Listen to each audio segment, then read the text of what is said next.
if you're just tuning into our video webinar. My name's Emily and I'm a young person's wellbeing practitioner from Centre 33. This webinar video is about how we can build our confidence, focusing on strategies to help you learn to do just this, and some of the challenges we might face along the way with some strategies to help you manage them.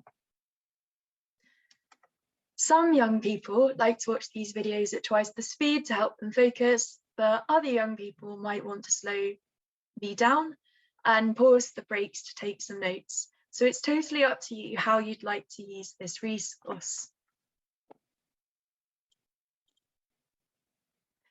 So I'm going to start by giving you an overview of what I'm going to talk about in this video over the next 30 minutes. And you can check out the timestamps below if you want to jump to a section. So I'm going to start off with a learning point and then talk you through a strategy to help.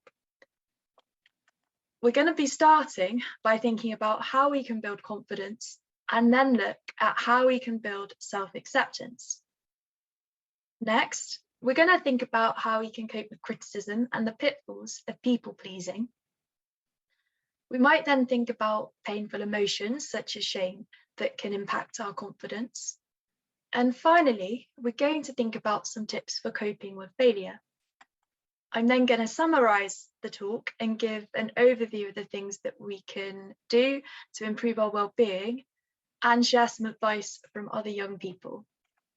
And lastly, there's going to be some signposting information about where you can access mental health support, which you can screenshot if you need to.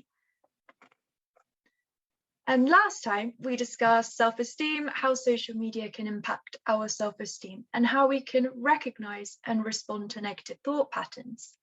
So if you want information about these, I recommend checking out Centre 33 talks about self-esteem and confidence part 1, which you can find on our channel.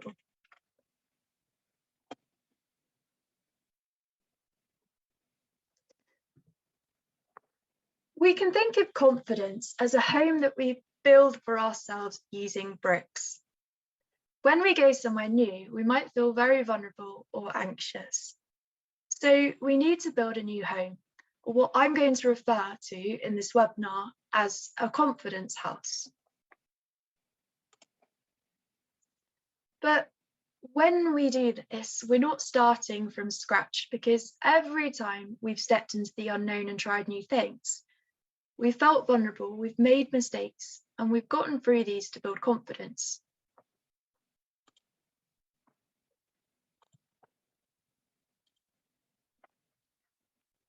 So when we create a new home, we've got blocks of evidence that we can get through these challenges. Can you guys think about a time where you felt very nervous about trying something new? Did you join a new club? Did you start a new school?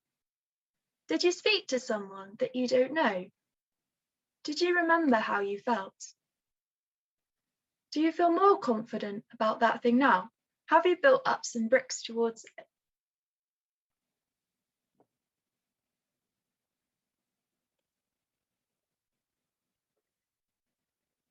Being confident is not the same as not giving a care about what other people think. Being confident means accepting that a bit of fear is present when we do the things that matter to us. When we become confident in something, it feels good. So we might stay where we are to keep on feeling good. But if we only do the things that we're confident in, our confidence is never going to grow beyond this. We've learned that new confident houses can only be built on the foundations of our vulnerability. So our confidence walls will only build when we go without confidence for a while. When we face a fear, we're trying something new or we're facing uncertainty, the courage to do these things is what's going to build up our bricks. So courage is that tool that we're going to be using to build up confidence, and its presence is what's going to allow the confidence to build. But we're not saying that you should attempt the things that make you feel the most anxious or the most vulnerable as soon as this webinar ends. We know this is likely to feel very overwhelming. Therefore, I'm going to talk you through a strategy to gradually help you to build up your bricks.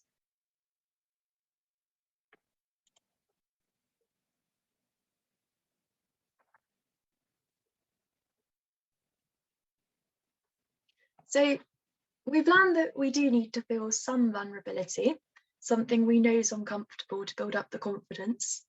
And we're also not going to be putting ourselves in a situation that's going to cause intense panic or really overwhelm us. So we're going to start off by dipping our toes in the water just a little bit, and then we can step slightly outside our comfort zone, just enough to feel a little bit stressed without being overwhelmed. So how do we do this? So our first step is going to involve identifying a situation where we want to build our confidence house up. So for example, I might want to build up my social confidence.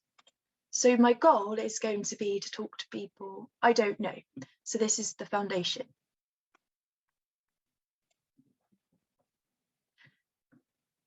Our second step is going to be identifying other situations that make us vulnerable but feel more manageable, and then rank them from easiest to the most challenging. So for example, things that might be easier than talking to new people might involve going to a gathering with friends and saying hello to a new person. A little bit easier than that might be speaking to someone that you don't know at school. A bit easier might be ordering a coffee and asking the barista a question. A little bit easier might be putting your hand up in class. A bit easier still might be inviting a friend to hang out. Easier than that could be saying an opinion to a friend at lunchtime. And easier than that, it could be sending a message on a group chat. And then these form a nice rank or kind of order for our bricks, or a structure for our house.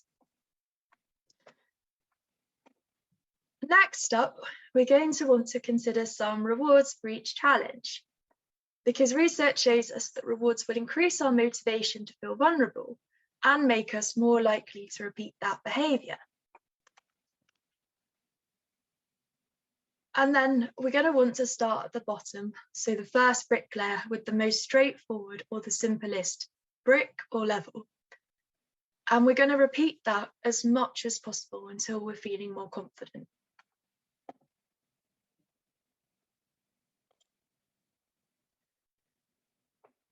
And then we're going to want, and this is really important, to think about what we learn from that challenge. So I want you to take a note or screenshot some of these headings to try out this strategy at home. We want to repeat each challenge each time until that brick feels very cemented into our house. And then we're going to move on to the next challenge with the experience of giving us new bricks to put that extra layer on our house.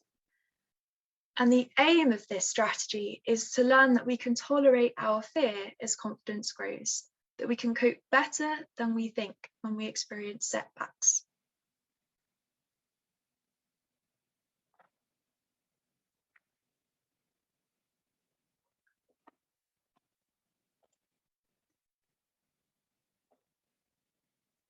So we've talked about how we get the bricks to build on our vulnerability foundations, which is about building confidence, but we're also going to need some tools to build it.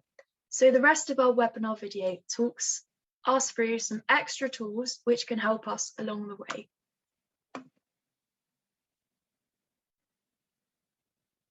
Self-acceptance is a vital tool for building a confidence house.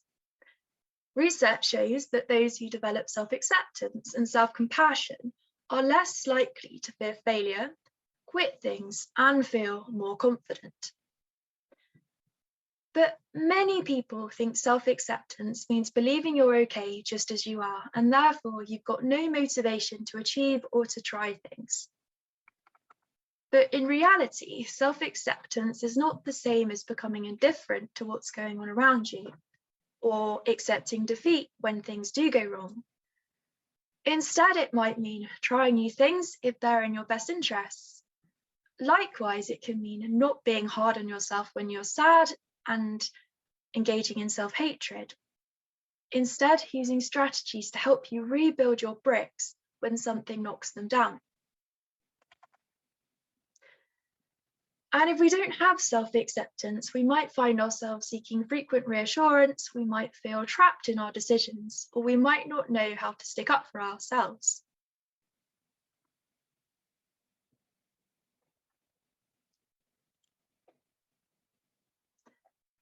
Now, one quick exercise that can help us build self-acceptance is learning how to get rid of self-criticism.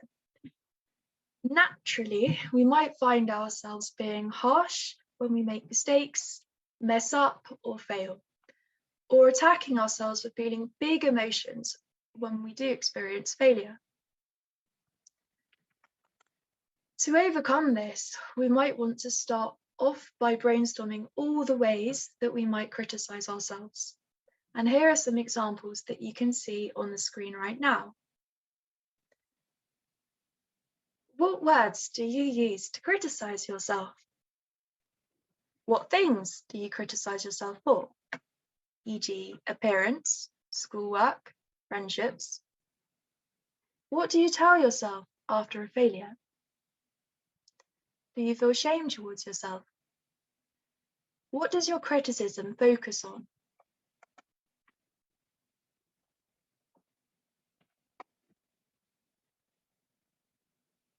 Once you have considered all the ways that you criticize yourself, we want to imagine that critic as an image. Who are they? Are they a person? Are they a shape, a colour, an animal, a fictitious creature? What do they look like? What expression do they pull? How is their tone of voice? What do you think their intentions are? Do you want to be friends with this thing? Do you think that they want you to be happy? We want to be able to recognise our critical image when they enter our thinking space. We want to acknowledge these comments, but also let them go.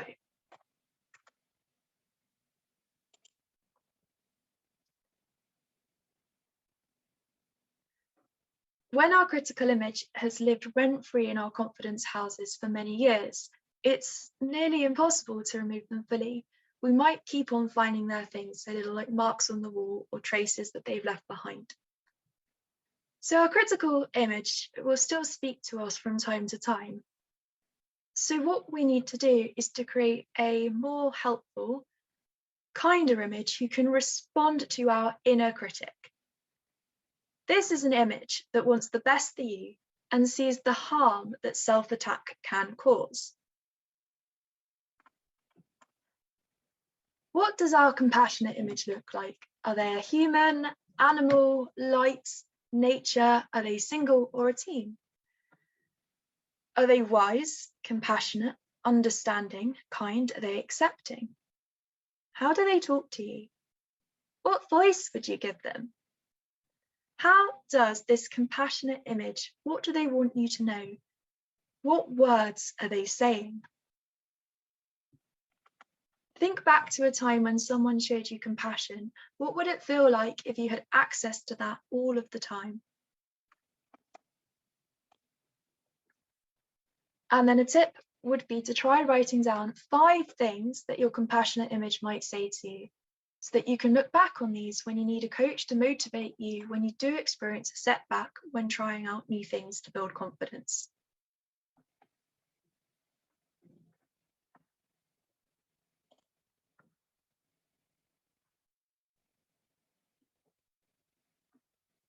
We all have to face criticism and disapproval at some point, but generally, no one teaches us at school how we can deal with criticism in a way that allows that feedback to improve our lives instead of hurting our self-esteem. And then when we don't learn these things, that criticism might come along and bulldoze our confidence houses, knocking them down.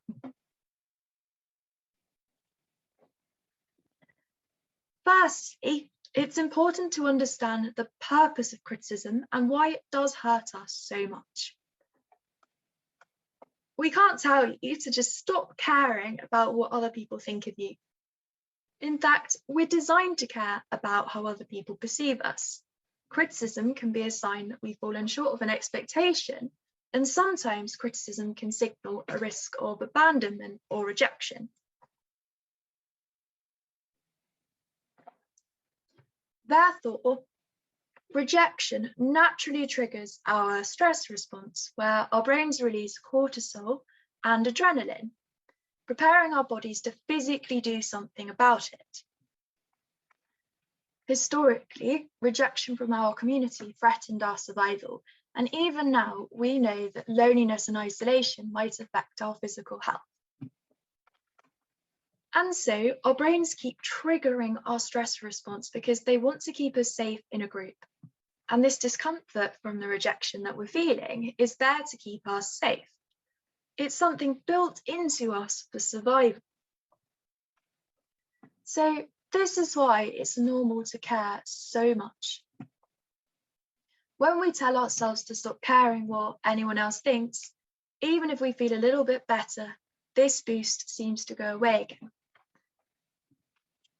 And here is the brain releasing cortisol and adrenaline when we're under stress.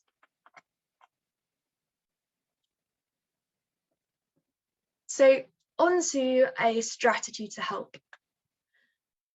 We can't prevent criticism because everyone is unique and lives by different values, but we know it's distressing because it's designed to protect us. So we need to learn how we can accept criticism and choose our response. So we must first acknowledge the comment when we're criticised. And what I mean by acknowledging it is that we don't try and push it away or distract ourselves. We can't control our thoughts, so they bounce back like a tennis ball when we push them out. So instead, we're going to acknowledge it. For example, we might think, this comment is painful and uncomfortable, and it's okay to feel overwhelmed and upset in response. But importantly, we're choosing not to engage in that thought and believe it as if it's a factual statement, making us question our self-worth. So instead, we're going to remind ourselves, but I know this criticism is not a reflection of my self-worth, but someone else's experiences and how they speak to themselves. It's not my fault I feel sad and distressed because that's natural when we experience criticism. I know this feeling is temporary and I can cope with it and feel better soon. Then I can carry on as normal. And one analogy that we can use is imagining lily pads on a river. If we think of our thoughts as being like lily pads, we can notice that they're there, but if we don't engage in them, they're going to continue to drift down the river.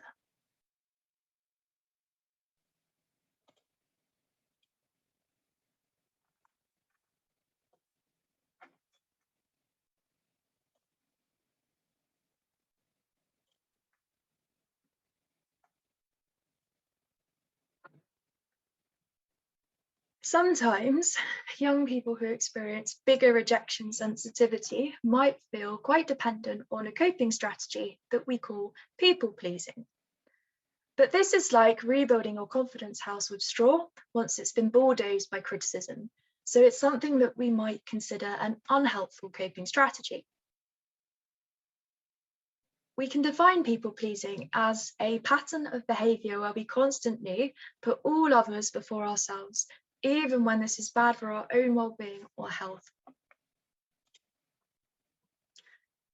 Although people pleasing helps us in the short term by helping us avoid painful criticism, it's not a good long-term strategy because it has some bad points. For example, we say yes when we actually want and need to say no.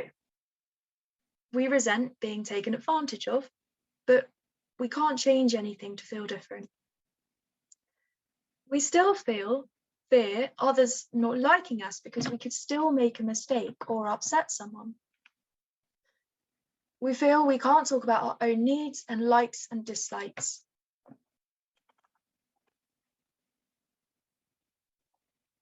People pleasing is even more complicated because people don't tell us when they disapprove. Sometimes people cannot say a single word, yet we still find ourselves feeling that fear and that rejection. This happens because we might fall into a thinking trap called mind reading, where we don't know every fact. So our mind fills the blanks for us. And research shows that we tend to overestimate how much others are focused on us.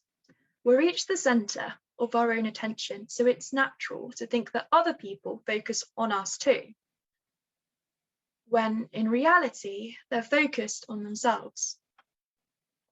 So we assume that they're judging us negatively or they're disapproving when they're likely not thinking about us at all.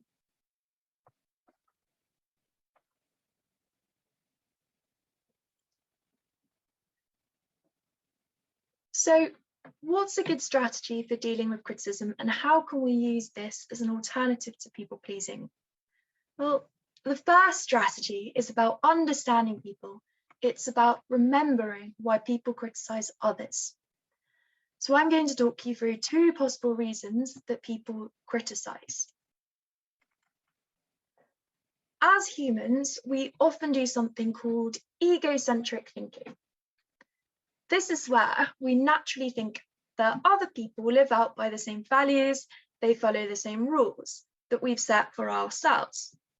Now, this means that criticism is usually based on the critical person's view of the world, ignoring the fact that we all have different values, personalities, and experiences.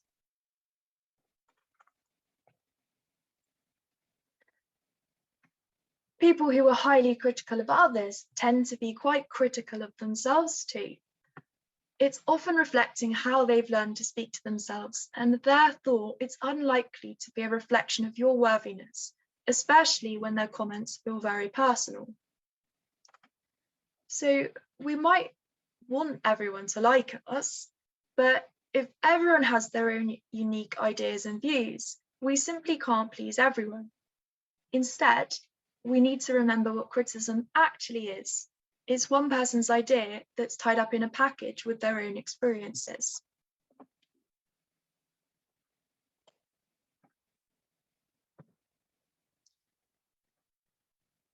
Those of us who people please are very used to doing this strategy or using this coping mechanism, and can also find themselves getting anxious about upsetting people. So we might have to put some work into learning how to set boundaries and how to say no, because this is new for us. But this is going to bring us onto our second strategy to help with people pleasing. Assertiveness is a communication style that involves being honest to others and standing up for yourself, while also being respectful to other people. And asserting our opinions, feelings, and desires can help build confidence, because it means we value ourselves as much as we value others. Asserting ourselves and learning to say no also sets boundaries and expectations for others about how we would like to be treated and what is and is not okay. Now, everyone has the right to ask what they need, to be listened to and respected. So how can we be more assertive? Well, I have some examples here on the screen. So firstly, we want to be using more I statements. For example, I think that, I would like, I'd prefer if. We also want to be quite direct. So I don't want to do that thing, rather than only suggesting that you don't want to or going along with something anyway. We also can practice asking for things. So for example, can I have a takeaway cup, please? Or I need some time for myself. We want to catch our negative comments. So we want to notice when we say things like, don't worry about me, or it doesn't matter. You do matter, and your opinion matters. We can look out for role models. So is there anyone around you who communicates themselves and their needs in a way that you admire? What can you learn from them? What can you copy from them? We want to think about our body language. So these are some things such as standing tall and making eye contact with people when we speak. This can help us feel more confident and more able to assert ourselves. And then lastly, it's okay to say no. You've got the right to say no or change your mind. It's okay and healthy to have boundaries and to assert them, even if it means disappointing people. If these tips seem scary, it might be that you need to practice them first. We can build up slowly, just like with the bricks. So for example, you might practice ordering a coffee somewhere that you don't usually go to, and then build up to stating an opinion to a friend or a teacher. When we learn to say no, and doing so doesn't fill us with all those anxious feelings anymore, that's when we're beginning to build our confidence houses with bricks again, rather than building them up with straw, following criticism.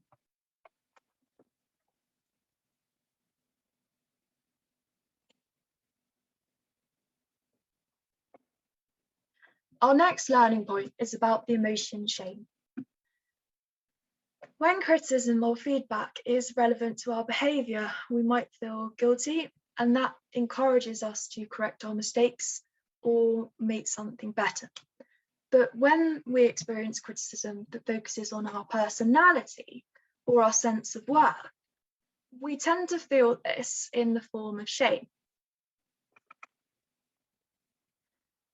Shame is an intensely painful emotion that we sometimes experience with anger or disgust. And shame is more painful than embarrassment, which is what we might feel when we make a mistake in public, and it makes us want to hide. It can feel like we won't ever recover when it's very intense. Shame also triggers our threat system, but so much so that it can feel like someone set a match to all of our other emotions. So we feel like we're burning up with anger, with disgust, with fear. And then as a result, our self-attack thoughts become much more active, and we feel like we're spiraling rapidly, and it's really overwhelming. We can't stop ourselves from feeling shame, and we can't block it out or ignore it.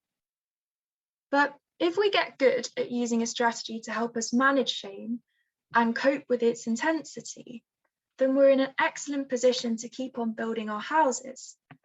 We're learning to be less afraid of this emotion, so we don't avoid building our homes because we want to avoid anything that might risk us to feel shame. It's like we've suddenly made our houses earthquake-proof and more resilient.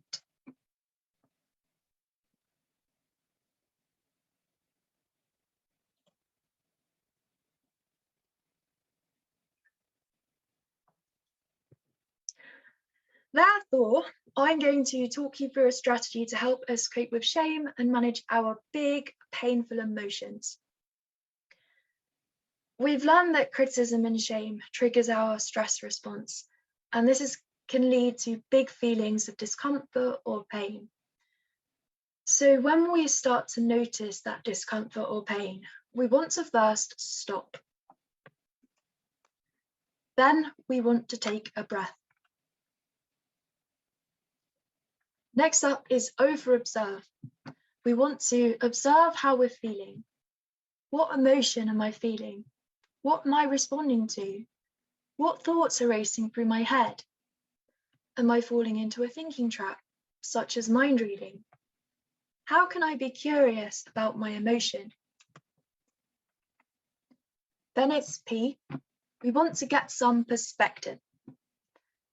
How would an outsider observer see this situation? Is there another way of looking at it? What advice would I give to my friend? How important is this right now, and how important will it be in 6 months? Finally, practice what works. What's the most helpful way to respond?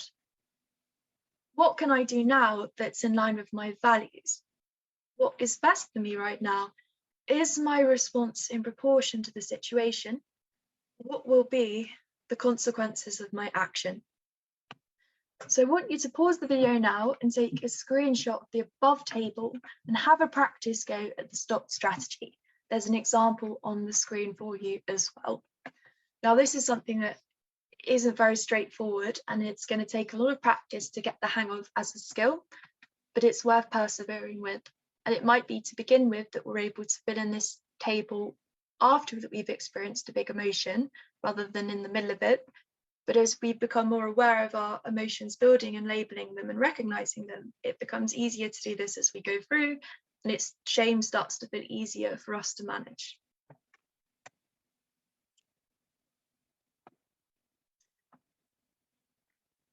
Another strategy is about grounding and relaxation. So when we're feeling flooded with negative thoughts and emotions, such as shame, we can try grounding strategies. These can help take your attention away from these things and refocus on the present moment. Although these don't take our pain away, they help us calm, and even if it's just a little, it can help us carry out the stop strategy. We can also use these if we feel anxious building our bricks on our houses and trying new things. I'm going to recommend making a note of these, and some young people like to write them onto a card for their pocket or bedside so that they remember to use them when they're needed.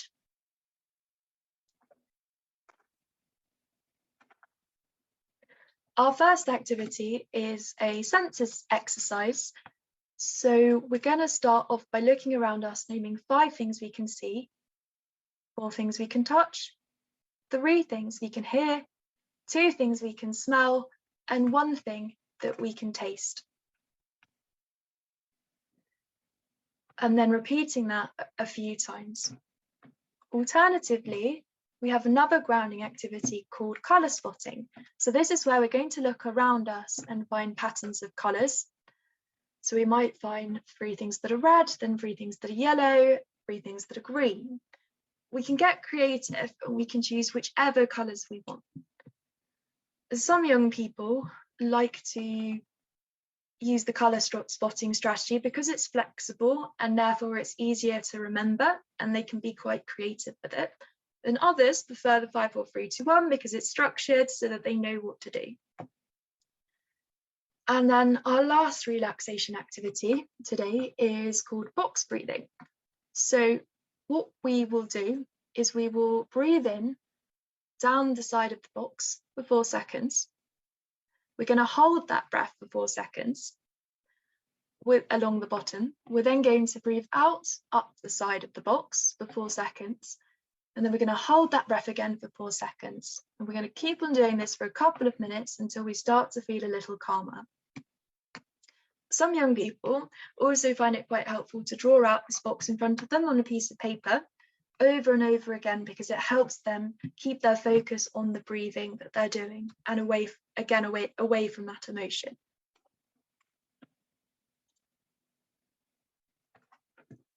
Our final main learning topic today is failure. Now, failure hurts every time. It's natural to want to avoid it and to keep within our safe zone. But then we're not building up our confidence houses. If we can improve our relationship with failure and we can learn to accept it, we're going to experience less self-doubt and feel freer to build up the bricks.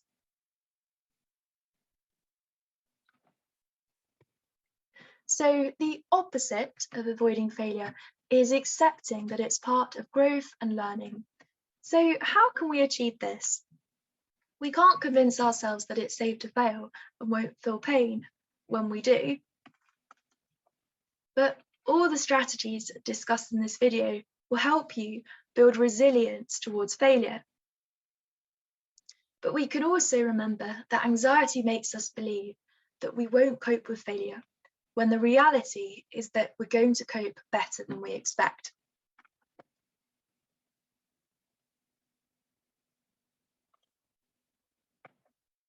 So some tips for coping with failure. Tip 1, labeling the emotions that we experience after failure can help us take a step back. We can use the stop technique to help us do this. This will help us see if our thoughts are factual or critical, opinions, thinking traps, or fear thoughts.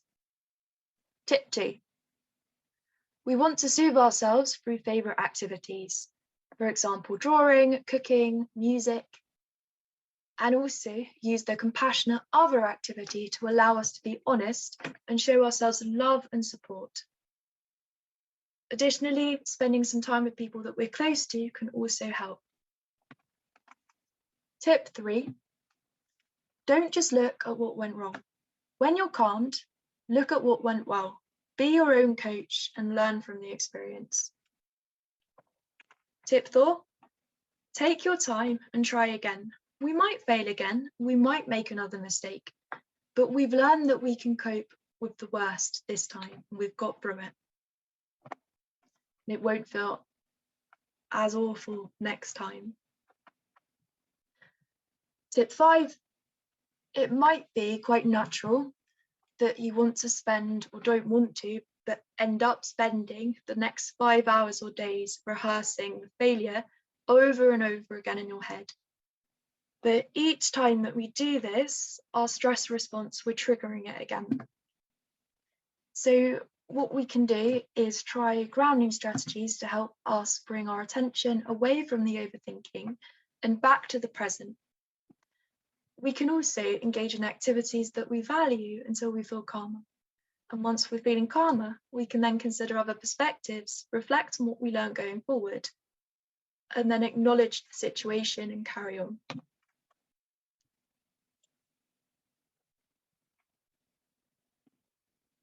So to summarize today's main learning points, we started talking about how we build confidence.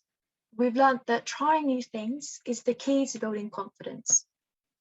We can build confidence gradually by trying small things that scare us and gradually trying bigger things. And we've learned that we can do more than we think and cope with setbacks. Then we talked about some things that make it hard. Criticism hurts, so we might want to avoid it. Shame hurts, so we might want to avoid it. We might become dependent on people pleasing, and we might be afraid of failure. So then we learned some strategies to help us cope with these worst case scenarios. We've learned to imagine our critical image, acknowledge their words and let them go. We've imagined a compassionate other to help us be compassionate to ourselves and act as a coach. We've learned to understand why other people criticize to help us develop a more balanced perspective. We've talked through a thought acceptance strategy. We've talked about an emotion regulation strategy called the STOP technique. And we've talked through some grounding and relaxation strategies. Now, there's a lot of strategies to digest here. So what I would recommend after this talk is to pick 1 or 2 of these strategies and to take some time practicing those strategies. And when they feel quite familiar and they're something that you're beginning to implement into your everyday life, then come back to this webinar, watch it again and pick another 1 or 2 strategies to start practicing and to then build into your everyday life. And that way, will feel much more manageable to make these small changes that are things that are going to help us build up our confidence and build up our houses over time. Crucially, ensuring that we look after our well-being can drastically improve our confidence and self-esteem. For example, when we have more energy and we get bursts of motivation from completing valued activities, then we can better challenge negative thoughts and cope with big emotions when things go wrong. You can think of the things on the screen as vital bricks that are going to form the foundations of our confidence houses. So set small goals. So as we talked about with the building the bricks, this is going to help us notice our progress and our achievements. It's going to provide an opportunity to give ourselves credit, to celebrate small wins and boost our confidence in our abilities. We also want to make sure we get enough sleep, and experts recommend around 8 to 10 hours of sleep a night in adolescents and 7 to 9 hours as we after the age of 25. Not having enough good or quality sleep can negatively impact our mental health and mood, which is going to impact on our confidence. Daily exercise can help support both our physical and mental health and increase our sense of achievement. Trying new things. So we want to be discovering new abilities because these are going to help increase our confidence and bring about a sense of progress and accomplishment. Doing things that we enjoy is also going to make us feel quite good. We want to make sure that we're having balanced meals and drinking enough water. And finally, we want to make sure that we're getting fresh air and enough natural daylight every day. Finally, here are some things that young people wish they'd learned sooner about confidence. So I want you to pause the video now and give these a read.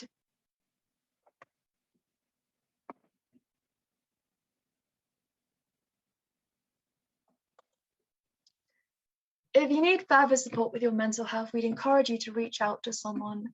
This could be your GP, it could be the pastoral or wellbeing team at school, college or uni. It could be COOF, which is an online mental health information, tips and support. And the Mix also provides information about young people's mental health online. There is the Young Minds website with information and advice specifically about young people's mental health. In Cambridge, we have the Kite Trust, so the support provides support for young people around gender and sexuality. Beat, as a website, can provide support around eating problems and eating disorders. And then Centre 33, I'm going to provide the details on the next slide.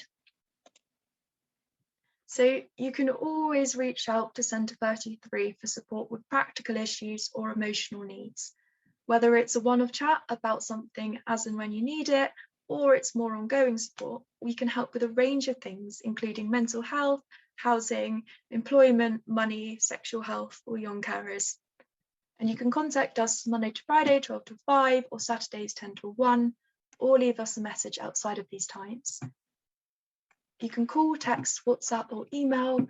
We've also reopened our drop-ins in most of our hubs. And if you check out our website for the locations and the latest opening times, we also post this on Instagram and Facebook as well.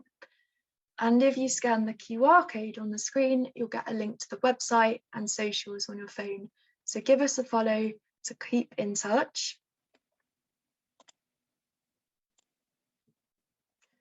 And if you ever need mental health support urgently or you're in a crisis, it's really important that you reach out to someone for help, whether that's a trusted adult or a support service. So we wanted to share with you some contact details.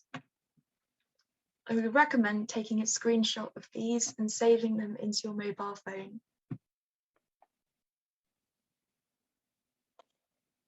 So that's the end of our webinar video. Thank you all for listening today, and we hope that you found it helpful.